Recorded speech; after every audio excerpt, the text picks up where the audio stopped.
Okay, now we got to delete this. Yeah, we're just gonna mute that one. That never happened.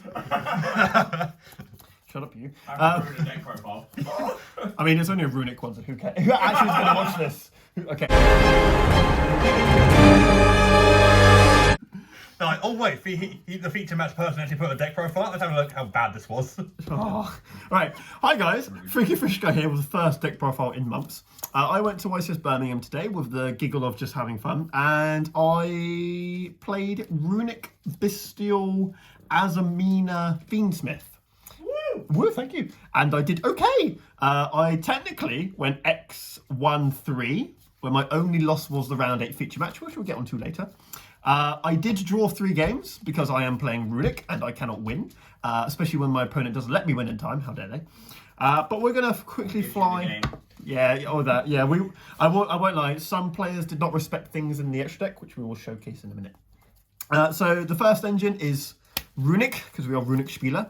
Why did I play Runick? Because I didn't want to play anything else. I got offered Malice, I didn't want to play it. I got offered Bystial, I don't know how to play it. So we played Spell Turbo. I tested it on DB a little bit. It's funky. I won't lie, I didn't prepare a lot for this event. I just played a deck I know how to play, and it worked out. So yeah, 2 Fountain, 3 Tip, 3 Freezing Curses, 3 Flashing Fire, 3 Slumber, 3 Destruction, 1 Smiting Storm, 1 Droplets. This is like my go-to ratios. I don't like Dispelling. I like Dispelling. I don't like Dispelling. I don't like Dispelling. Arguably, we've had a discussion. I might have got away with playing more Runick cards. If you watch the game 1 of the feature match, you'll see why. But yeah, this to me is a pretty happy ratio. People will ask, how does a Malice matchup goes? We don't know. I played 1 person today. I'll be honest, the matchup on DB is you banish their names, which is a problem, but then it turns on these cards like turn 1, so you can still remove them. In their turn, if you banish their names and then remove them, they don't get to play with those cards. They don't get to re-banish them and bring them back again. So you remove them once, they come back. So you banish them at the top, they come back, then you remove them. Now suddenly they're running out of extenders. So it's not too bad. I quite like it. Its Detonator is scary, but you have ways of playing around it. You can force things quite easily, so it's not too hard. The extra engine, or the next engine, is we have Bystials. We have 3 Lubellion, 1 Mag, double Druis, and a Boldrake. We're playing Boldrake because it deals really well with the Bystials. When they summon Detonator, you just go fuck off and banish it. Yes, they get to pop a card, but you're still going. Or the Duo Drive, or you just start removing options. And the same thing again with the Malice. You remove it once, it comes back. You remove it again, it's gone forever.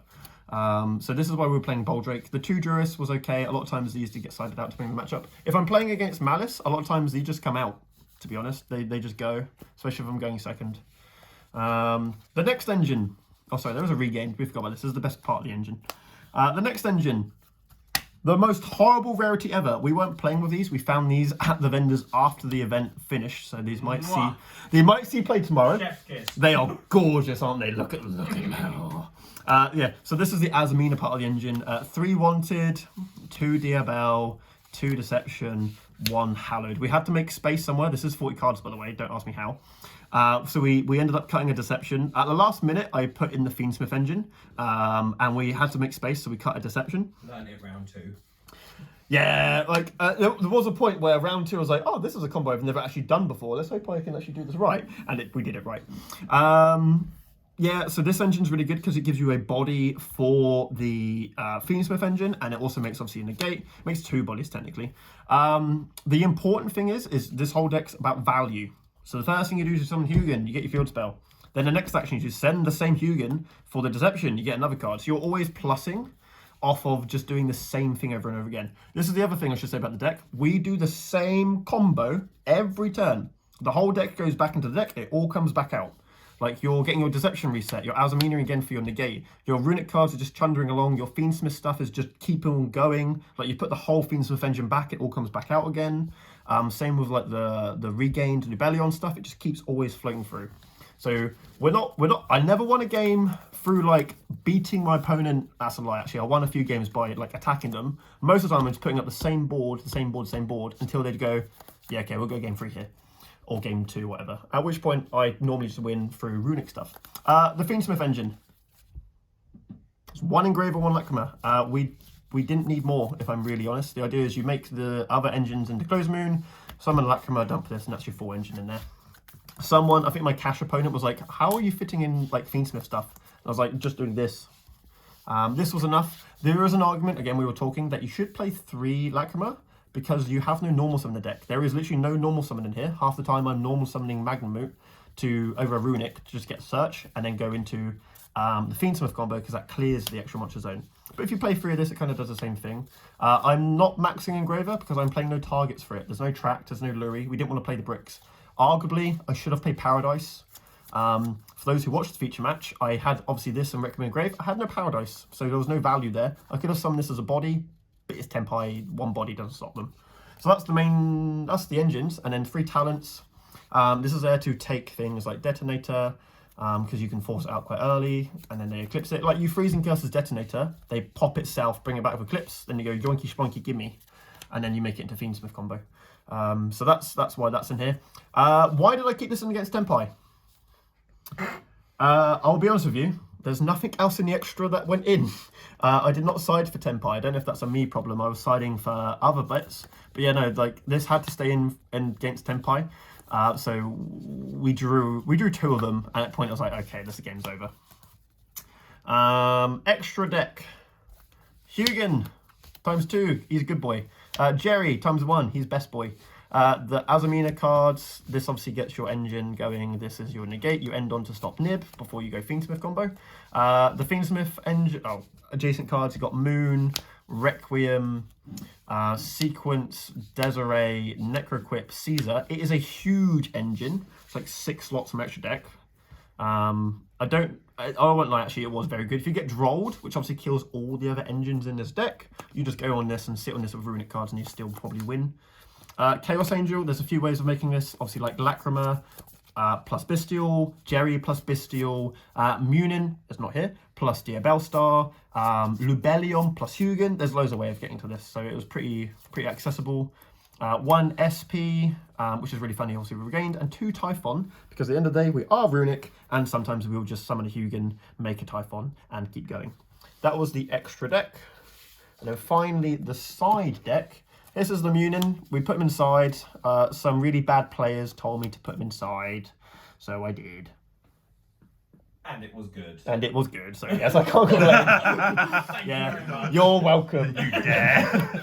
Yeah, no, this was a side card, and a lot of people just did not respect this. I won't say I got given a win, But you did. but I got given a win. You can't give it a win. It was like round 7. I was playing against Pure Ryziel. They won game 1. I won game 2. They scooped with like 2 minutes on time. They decided to let me go first. I don't know why. Because they weren't running Cowboy. They weren't running Cowboy, but then I literally was like shuffling my deck. I was like, are you going first? Or am I going first? And he went, you go first. And then me and the guy next to us were like, what? Okay. Draw phase tip, activate fountain, do a couple of Azamina bits, summon Munin, pass, gain a K. You have 20 seconds on the clock. He's in his main phase. Time gets called. I was like, are you playing? I have a Dogwood as well. That's the funny bit. No, I don't have Dogwood, actually. That's funny. I was like, do you not play Cowboy? It's like, no, I have no win con in time. So why did you let me go first? But yeah, Munin was good. He won me a couple of games. I had 3 draws. You might watch that. I did not slow play. I really want to point this out. I'm not a slow playing Runick player. All my games were quick. It's just the fact that there is so much grind because you're playing every grindy edge never. Your games just go on forever, especially Ryziel. They don't kill you quickly. The games just go on. People need to learn to scoop. People need to learn to scoop. That is the biggest highlight. Again, my Malice player last round was like, I should have scooped early game 2. Like, yes, you should have. If your Runick player is not losing the game and you've won game 1, just go game 3 and kill them. They cannot kill you in game 3 unless you let them do it with Munin. I probably shouldn't tell people how to beat Runick, but here we are. 2 Thrust, 1 D-Barrier. It was just like, these are like the last few cards I put in. In theory, Thrust is really good in the Malice matchup because you trigger their cards and you can like go talents and take it and make the Fiend Smith engine. Against everything else, you just go get a D-Barrier, like Typhon, not Typhon, Ryziel and stuff like that.